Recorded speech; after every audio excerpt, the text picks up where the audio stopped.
Hey everyone, I'm Jack. And I'm Rick. And before we dive into this week's choice, we want to take a moment and wish you all a happy new year. We hope your new year is full of joy and happiness and wonderful, exciting experiences. And now, on to the main show. Welcome to the Featured Anime Podcast. I'm your host, Jack. And I'm Rick. And today we are talking about Sky Crawlers, or The Sky Crawlers. It's a movie. It was a random choice. And it was a very interesting choice on top of that, to say the least. Anyways. Mm-hmm. But before all that, we were talking about Pokemon Go, Christmas, the holidays, everything like that, some plans and hopes and dreams and things like that we're trying to do and strive forward. If you want to catch a part of that wider conversation, you can go to patreon.com/featured anime podcast. $1 a month. They'll get you access to that bonus content. Or if you feel so inclined, we do live stream all our episodes that we usually do. And you can go to twitch.tv/featured anime podcast to join in on the live stream. And if you want to get notified, join our Discord. All the information, contact information, where you can submit episode requests and everything like that, all available to you on featuredanimepodcast.com.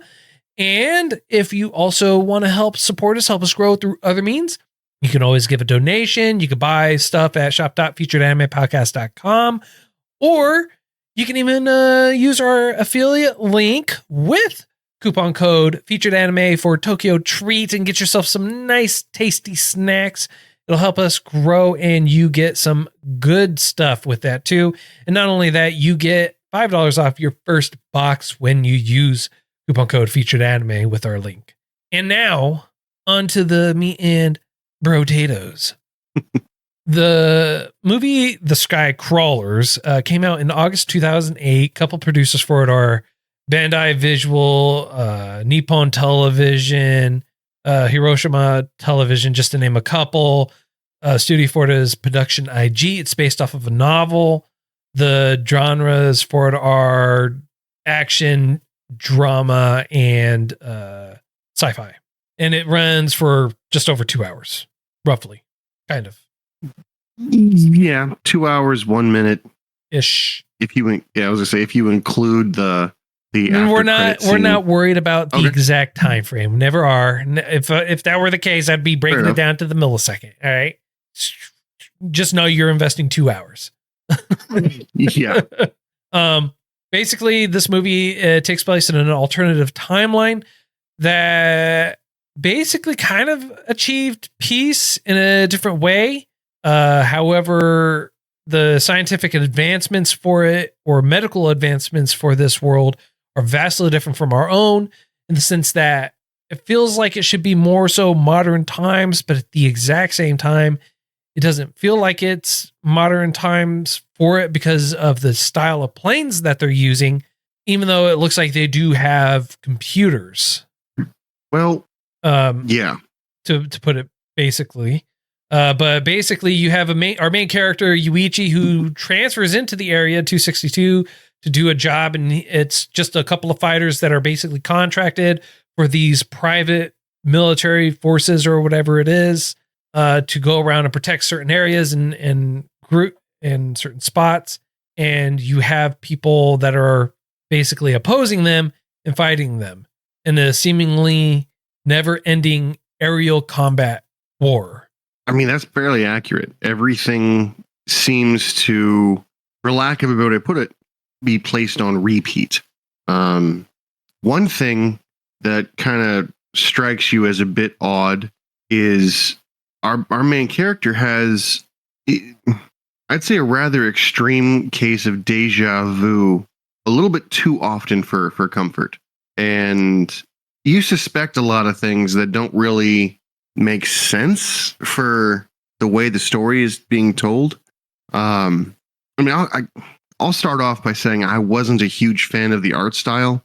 The eyes kind of made it look a little bit creepy to me, because sometimes they're hyper realistic and other times they're hyper unrealistic. Really, you mean?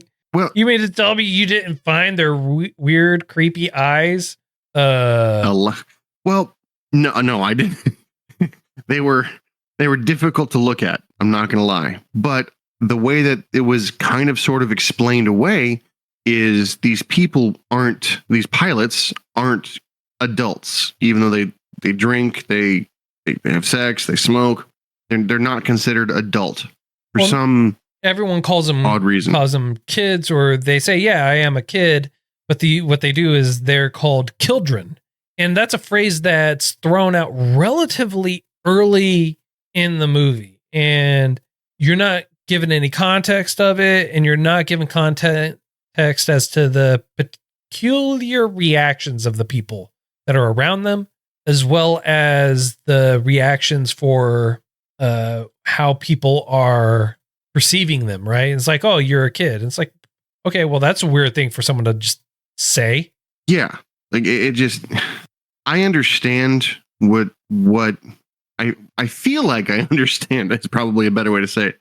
I feel like I understand the motivation that they had going beyond saying that they're children, but they don't really explain it until, I don't know, far too late in my mind. And these pilots are amazing. They fly these planes that look like they shouldn't work. And I actually looked it up. They're called pusher planes, where the propeller is behind the plane, pushing the plane. Also, makes sense for pusher planes. But they also have in my mind, regular propeller planes where the propeller is in front, pulling you forward. And that, to me, was really cool. I like planes. I like planes a lot. Sure you do. Sure. I think it's bull. I think it's malarkey. I don't think you really do. I think you like to pretend you do, but you really don't. You really, really don't. Because if you loved planes, you would have known immediately that those were true, because those were based off actual designs. But anyways, I digress. Poser. Yeah, well, they just didn't feel real. They didn't feel like they should work. Well, they felt like they should set up. They 100% felt like they should work. No, well, I mean, in general, planes shouldn't fly, but physics don't make too much sense. But anyway, the way that it was set up just intrigued me, and I was like, that looks like it's counterintuitive to everything that I loved about planes. Because instead of a vacuum pulling you up, it looked like it was just pushing you forward, and it obviously that's what it was doing, but it just didn't feel right, is what I'm saying. And they had other planes that had far larger ones were pull propelled forward, like the propellers were in front, and it was just, I'm sorry, I know I'm going a little bit far on the design, but it intrigued me so much, and I enjoyed the thought behind it. Okay, cool. I enjoyed trying to figure it out. Let's focus in on that, and let's bring it back. There you go. Well, one of the things about the planes, specifically the pilots, is our main character was like, "Hey, am I going to meet the previous pilot?" And they're like, "No. Why would you want to do that?" And he was like, "Well, it's tradition that the old pilot talks to me about the new pilot, or the old pilot of the plane talks to the new pilot of the plane to kind of give the intricacies of the plane." It's not even that. It was what they had said was, "Oh, where's the pilot?" He's like, "Oh, he's not here." Well, traditionally, you have a pilot hand off his plane to the replacing pilot. It's tradition. Mm-hmm. It's what you're supposed to do. And it's like it's a fairly new plane, so he wasn't shot down. He wasn't killed. Was he killed? Is he dead? Is he alive? What's going on? And no one says anything on it. But you can tell the reactions from people in general is just kind of like a lot of hush hush around it. It's like, no, he's not around. You have to talk to the commander. The commander is going to be the one that does this, or you have to talk to them about that. And fair. And you have a lot of mystery in this, where you're throwing out terminology, throwing out verbiage, and the reaction of people is always unique. It's always weird. It's never quite the same. And then you have the reactions of all the people that are outside of the base too. It's kind of the exact same thing. They look at them. They have very peculiar views with them, but that's about it. It's like you're never given context, and you're never told anything beyond that, at least initially.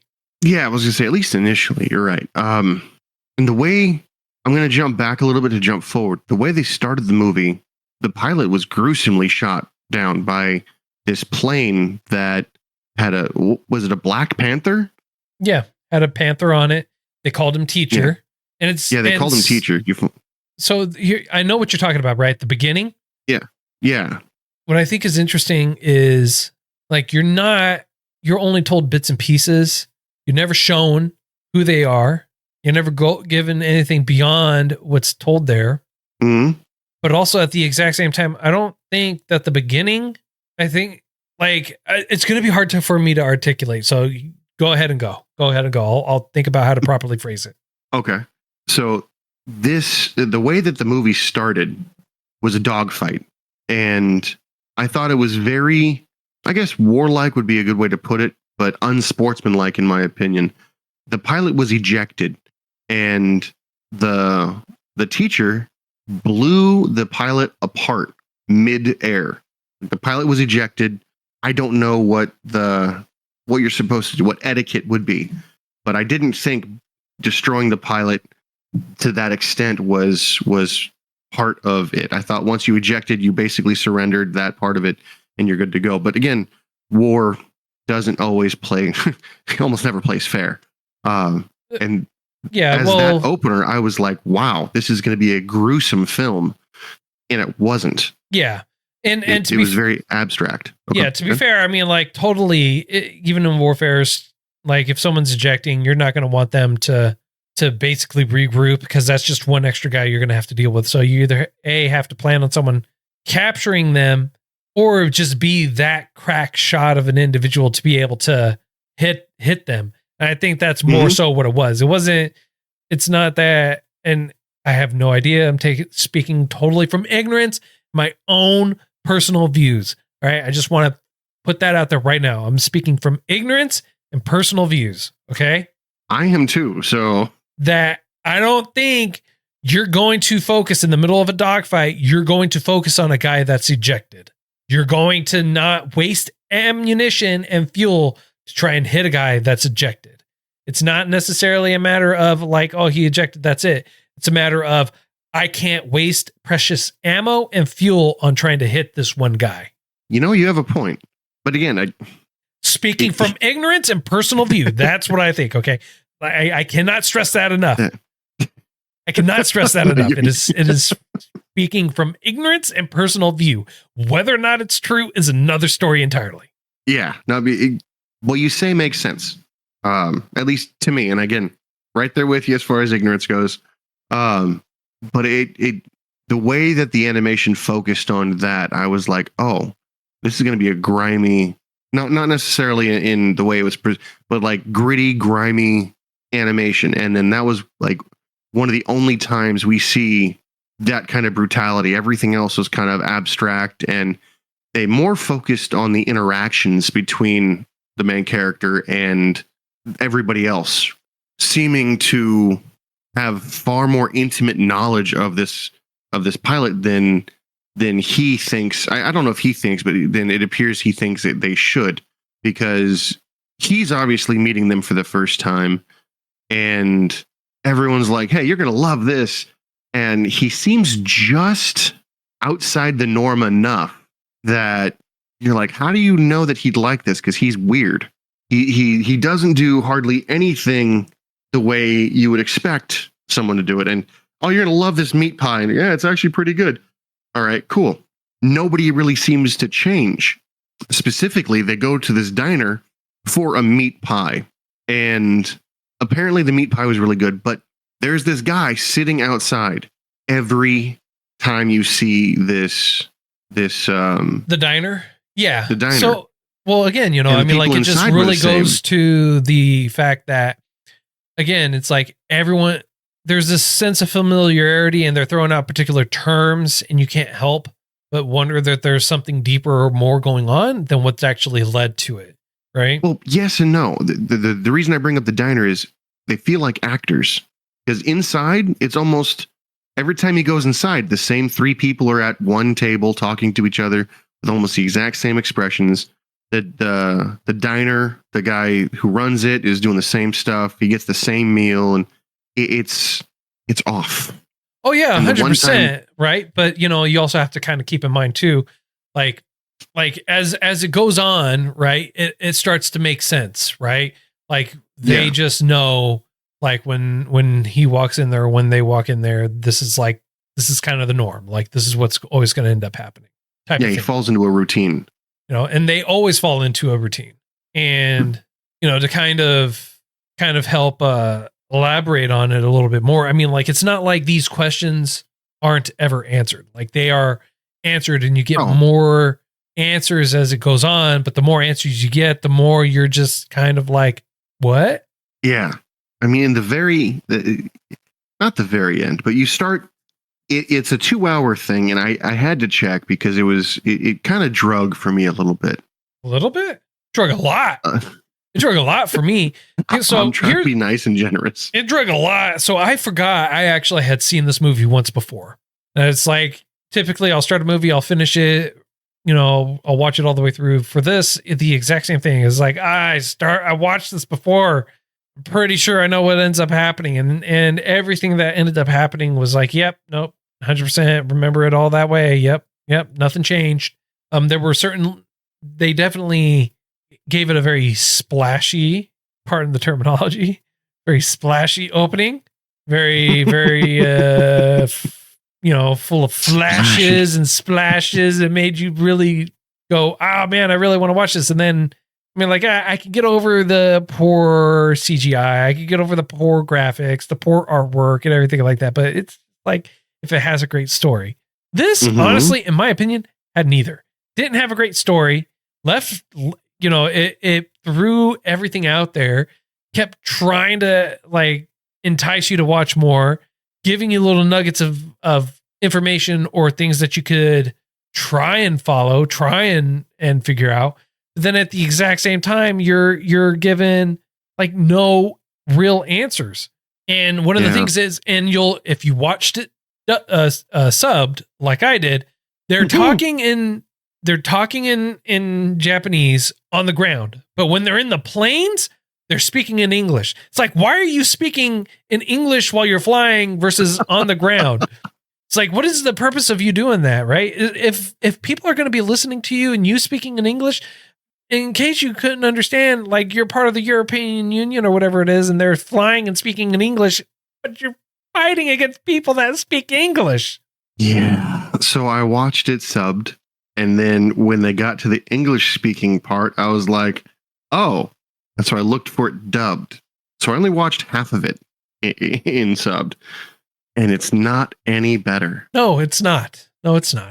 So, but what I will say is, do you remember the part where the commander was in the bathroom and this blonde-haired lady applies makeup and talks to her, and she comes out in makeup?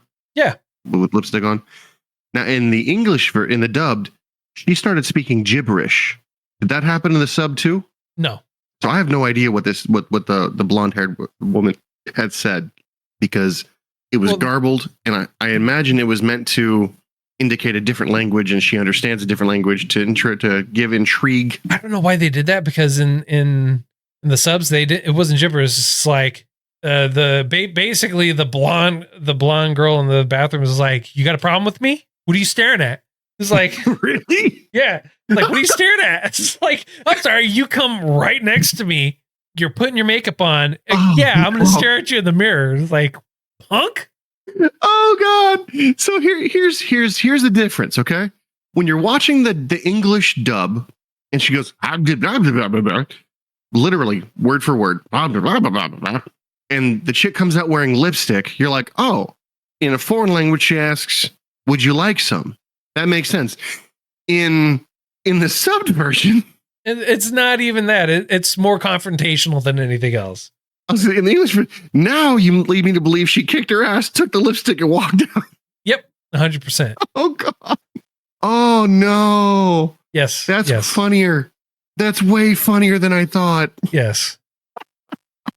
Oh dear! In the dub, you're like, oh, she's a nice lady. She's offering lipstick.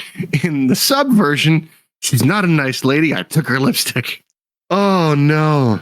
one of the things in the dubbed version that didn't feel right is the pacing of the movie, of the interactions. I mean, it felt like it was phoned in, but it felt on purpose. Yeah. In a very weird way.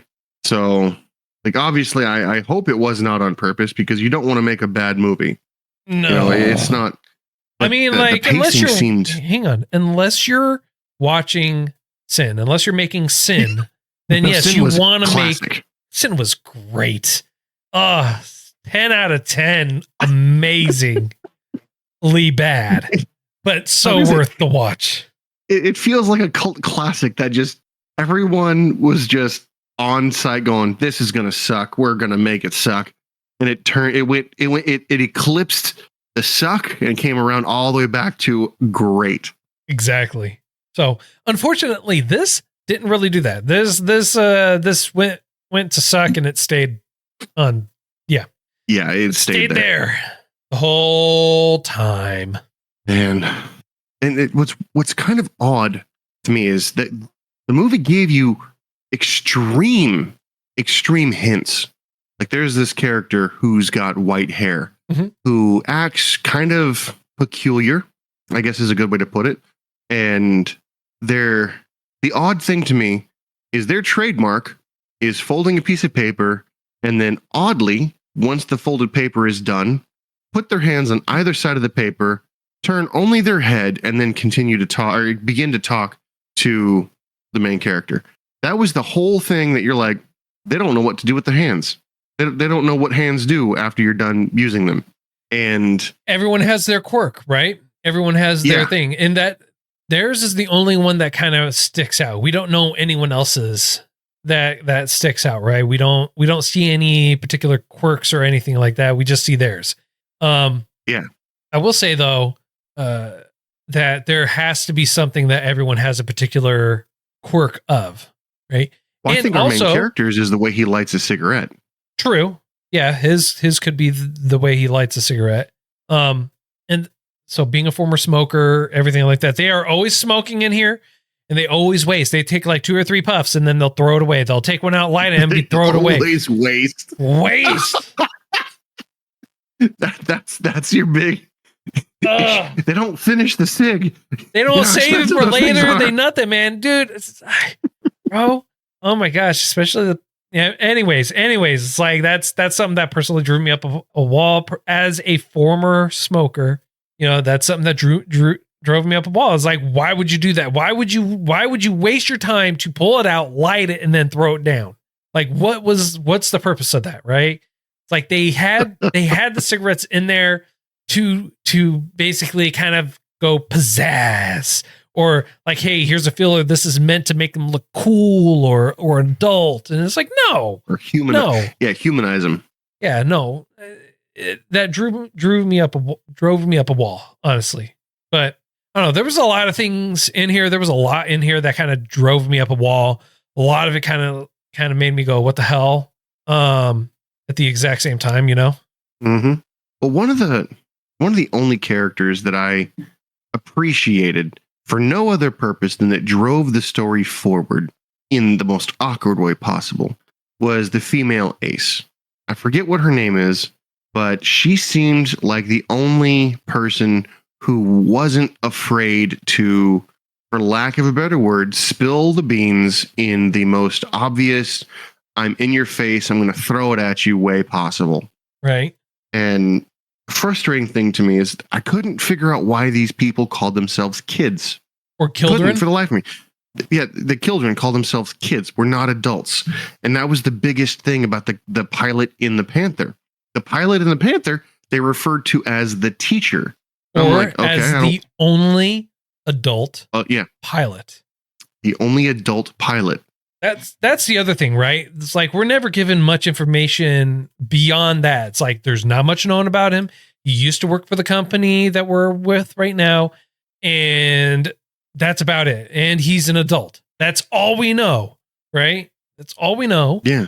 Is that he's an adult. And then it finally comes to round, right? And it comes to the thought process of, oh, well, what happens when you have a war that ends? Well, it ceases being profitable for company X or for person X, right? So Mhm. you're always given that way out, so to speak. It's like, well, okay, it's not profitable to have everyone always die, but it's also not, like what's the purpose of having this never-ending war? And we're never given that answer, right? You're just told that it's a never-ending war. And beyond that, that's it. Like you're not told anything beyond it. That aside from the fact that one, it can't be a war that ever ends. You always have to have someone that you have to have an invincible enemy, and you can't win, right? Neither side can win. Neither side can lose, but neither side can win. I mean, from an economic standpoint, I can understand the thought process, however wrong I think it is, for no other reason than production. Mm-hmm. You are creating something because something is always destroyed. It's not right. It's not sustainable, but there's got to be a cost somewhere. And I don't think the cost is peace, because no one ever seems to actually die. These raids happen, but no civilians are taken out. We find out that this main character is an ace because he takes out 2 opposing pilots that don't really seem to go away. And the teacher keeps moving around because the teacher's undefeatable. And Right. I don't know if the teacher is an idea. I don't know if the teacher's an actual person. I don't know. No one really knows. Well, no, they know.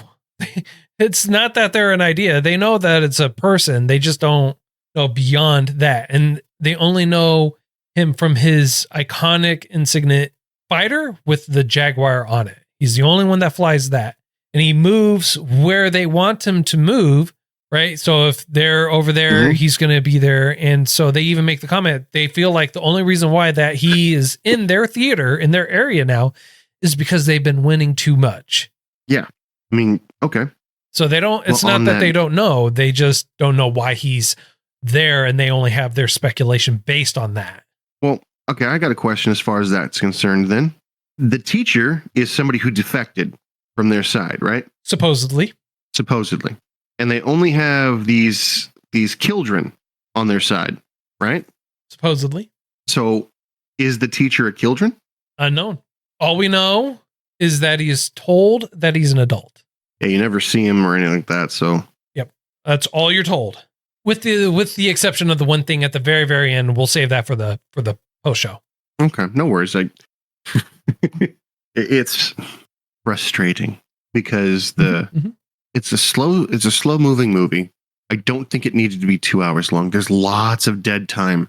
There's lots of awkward stares. There's lots of interesting movements. One of my wife and I watched it, and we rewound this one scene several times, laughing our butts off. Right after everyone's told about this major plan or plan of attack, our main character and his roommate go and they ride these little kid toys, and the way they're riding them suggestively funny, because you can only see them from the top, like from the let's say the belly button up, and they just keep bouncing on these toys. And the movie is so boring. Well, not boring. It's so long-winded that we started playing sounds. We muted the TV and started playing sounds alongside that, just for humor, just to break the movie apart. Okay. Because otherwise, I don't think we could have finished. Fair enough. To be perfectly honest. Fair enough. Yeah, no, I powered through it. I caught myself nodding off a couple of times, so I actually had to get up and walk around the room just so that way I'd get the blood flowing again and be like, oh my God. Ugh. All right. Yeah. So, I mean, like, honestly, we can go on and on about this, but we wouldn't say anything good. Right? So, on a scale of up to 10, sir, how would you rate this? This is a tough one, man. This is a tough one. Didn't show any TNA, so obviously it's not getting a 7. It's not getting the old CJ5. I mean, there was plenty of suggested TNA, so I mean, that's something.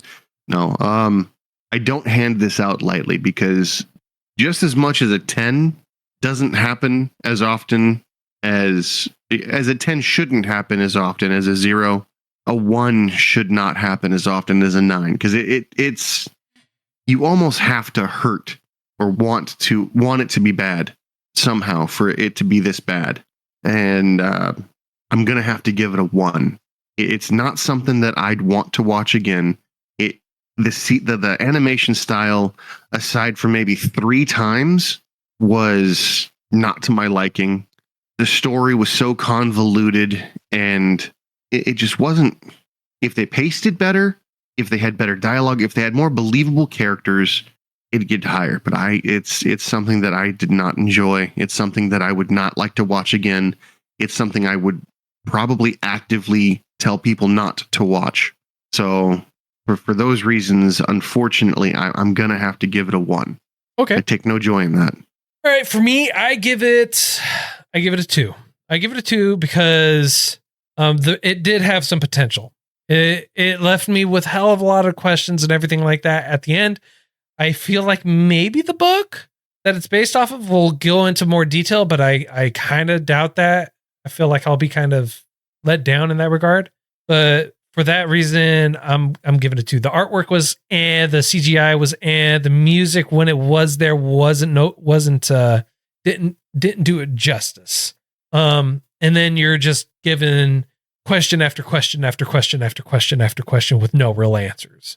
So that's why I'm going with a 2. So what would it take for you to give it a 1? Why did you not give it a 1? I'm not trying to move your thing. I'm just wondering what in your mind would constitute a 1. A worse story.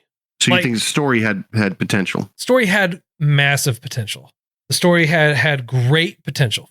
I liked some of the idea behind it, and I liked that they didn't make it like, oh, it's a modern world or whatever thing like that. They took it on an alternate path.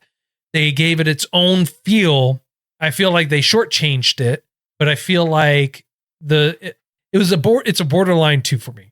So it's not much as keeping it at that 2, but okay.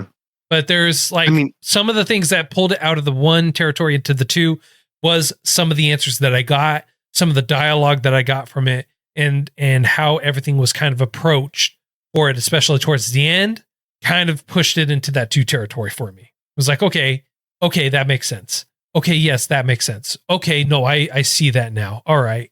Okay. Correct. Okay, I can see your points. I wasn't trying to convince you. I wasn't trying to convince you. Just ask. I'm trying to convince me. I don't like handing out 1s. 0s they're deserved.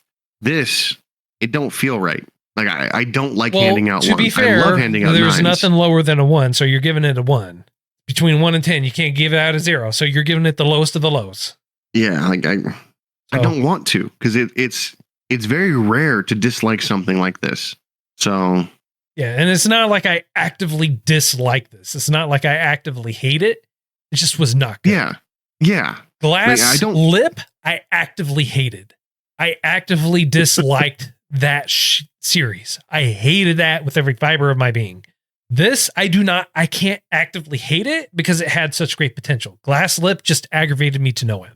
Okay, you know what? In that case, if we're using that as a metric, it's definitely not on the same level as Glass Lip. Definitely not. So for that and only that reason, I'll give it a 2, not a 1. Okay. All right. So next week, it is your choice, and we are watching the Demon Sword Master of Excalibur Academy. So I'm looking forward to that. It is a recently aired anime. I know that for sure. And so it's about 12 episodes long. So it's something I'm looking forward to. I know that you already started it. So it'll be interesting to see how it all kind of plays out. Well, that's all the time that we have for today. If you feel like we got something right, something wrong, did it too much justice, not enough justice, just plain old we're a couple of dingbats and just got everything wrong and the movie is actually really, really great and spectacular, feel free to let us know. All our contact information and everything like that is available to you on featuredanimepodcast.com. You can go there, give recommendations, reach out to us and everything like that. If you want to help support us, help us grow, you can go to patreon.com/featuredanimepodcast. $1 a month will get you access to that bonus content that we pump out with every episode. And if you want to help support us through other means, you can also go to Tokyo Treats with our affiliate link in the show notes and use coupon code Featured Anime, get $5 off your first box, and that'll also help us grow and help support us. And until next time, I'm Jack. I'm Rick, and we'll see you on our next flyby.